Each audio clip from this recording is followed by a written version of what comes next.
All right, I have some leftover portion of a can of sweetened condensed milk. So since today is winter solstice, at least the day that I'm filming, I figured I'd make some mochi balls. And I like the milky kind. Well, I don't always need the milky kind, but I'm doing that because I have this, but also it's freaking delicious.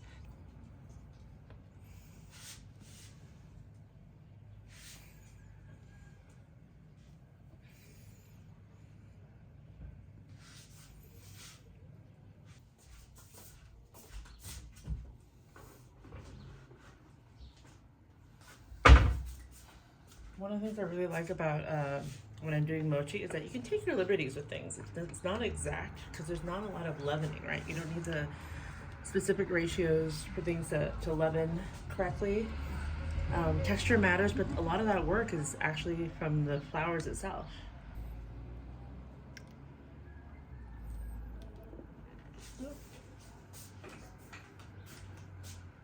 I really want to portion these specifically by weight and make them all perfect uniform, but I don't have time for that today. We are going to just freehand and eyeball it. These are gloves that I take from the produce. All right. So theoretically, how about we portion a bunch of these first? Let's go.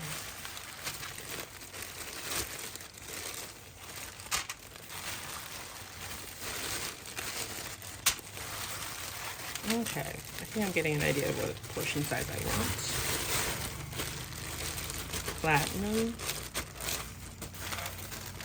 I'm going to use my hand. Make a ball.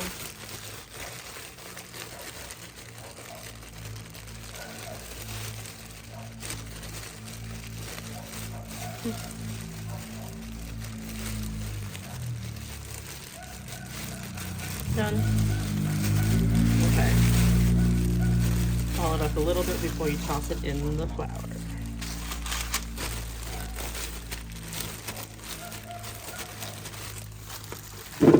Yeah, this is not how I would teach people to make it in person.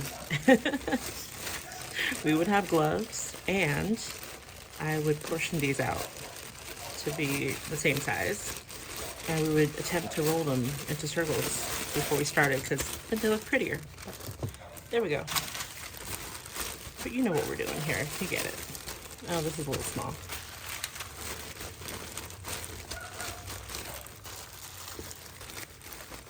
Make this a little more circly, or at least round the edges so it doesn't stick through. And I'm kind of pushing the red bean filling in while I wrap this around. So it's forcing in and wrapping around. I don't know if any of that looks like what I'm doing here, or you just hear a lot of plastic.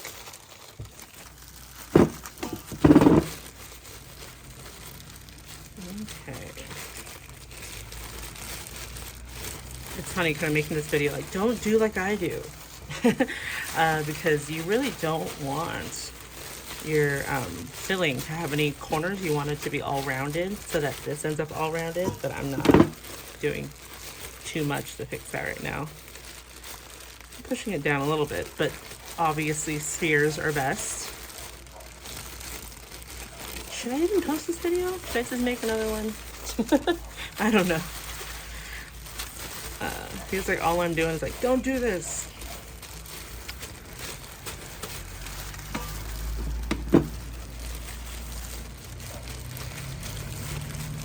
This was an impulse decision to make this morning. Again, I don't know, I've been posting more Asian-y stuff because I am so used to just being like, oh, today's winter solstice. It's a Chinese holiday. My mom will have called me and be like, you need to come home for dinner. Woo! And then I would have just gone to the store and picked up some mochi. We're not a very big, I guess, like savory tang yuan family. We don't really do the savory ones, but the sweet ones, yes. But I would just go buy some or buy a frozen pack, which I'm sure they'll be running low at the store because lots of people will be buying them. And then cook that up and boil it and eat that with the family. I don't feel like making frozen or making the tang yuan that go into the soup today. I'd rather have these as snacks and be able to share with people.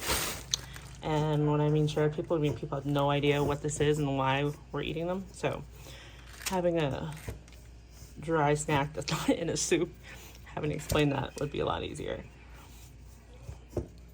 And today we're going to do a bunch of Christmas stuff. So I'll probably post about that later. Obvious related because it's winter solstice and Christmas is based around that timing as well. Not Jesus' birth, but Christmas is. Oh my god, these are so lumpy, it's funny. They're so lumpy. Okay.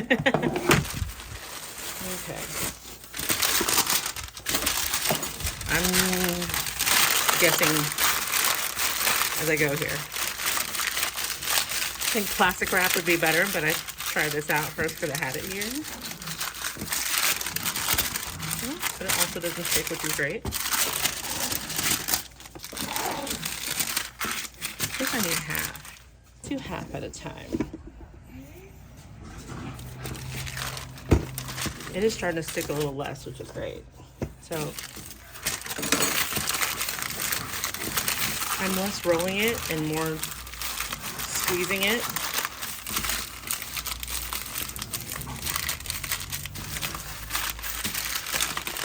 Ooh.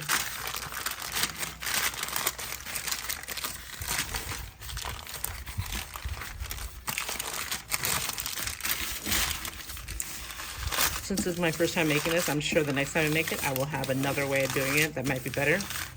This is how learning goes.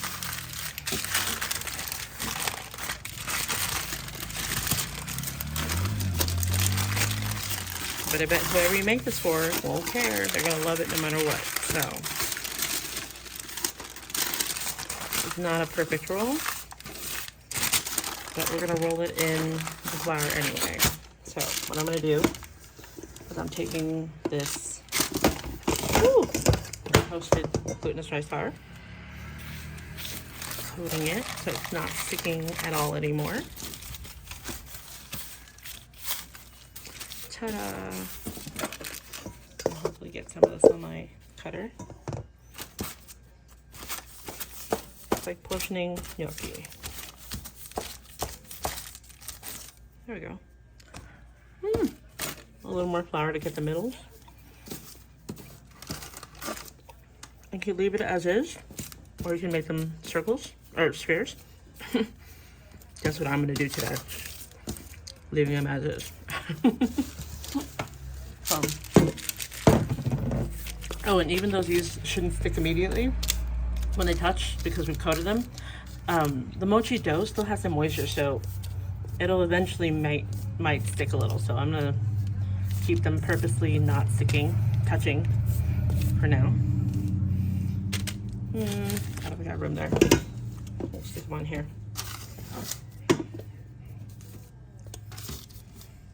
Okay. I hope I don't end up having to eat all these all by myself. I don't know. In the Bay Area, I know exactly who I'm gonna be like, oh, I know they're gonna want these, but here, I'm not sure. People might just take a bite and be like, oh, that's nice, and like, you know, and understandable.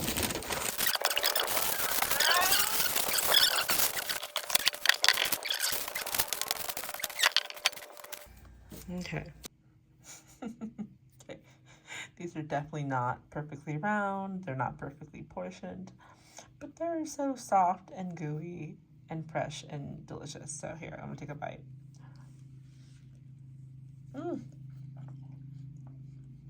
So soft. Stretches. So yeah. Let me chew and swallow. But yeah, I obviously will make these again sometime. Maybe next time I'll make them prettier and we'll film that. Almost forgot.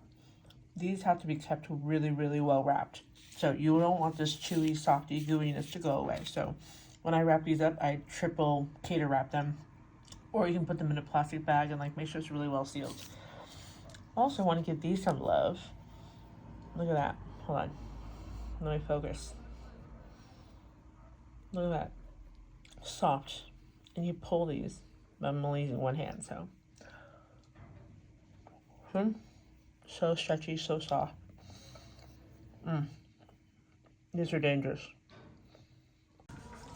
Okay, this is 1 day old. All I did was keep it in a Ziploc bag. And check this out. It's so good. It's milky and stretchy. It's such a super soft bite. So yummy. So yeah.